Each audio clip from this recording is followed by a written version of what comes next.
સમાજની એકતા વધે તે હેતુસર રાજકોટના ગુજરાત સુવર્ણકાર સેતુ કમિટીના સ્થાપક નિલેશભાઈ લુંબાણીના અધ્યક્ષતામાં અમદાવાદી સોની સમાજની વાડી ખાતે એક મીટિંગનું આયોજન કરાયું હતું।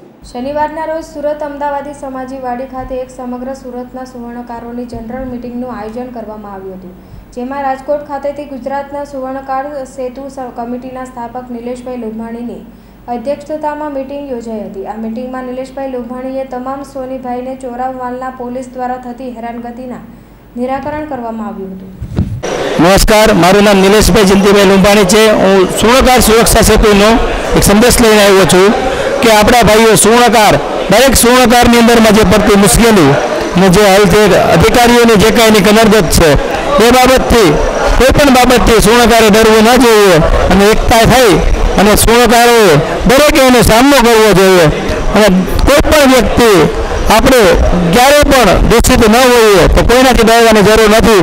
એ અધિકારી નાનો હોય કે મોટો હોય, કોઈ પણ હોય, સુવર્ણકાર લીડર બને અને મહાજન છે એ મહાજનની જેમ રહે એ જ મારી એની અપેક્ષા છે। અને બીજી વસ્તુ કે કોઈ પણ માલ હોય, ચોરાવવાળો હોય કે કોઈ પણ માલ હોય, આપણે પૂરા પૈસા આપીને બે માલ લીધેલો હોય તો આપણે ક્યારેય પરત થવાનો નથી, પરત કરવાનો નથી, કેમ કે ખરીદેલી વસ્તુ હોય એ ક્યારેય દેવાની હોતી નથી।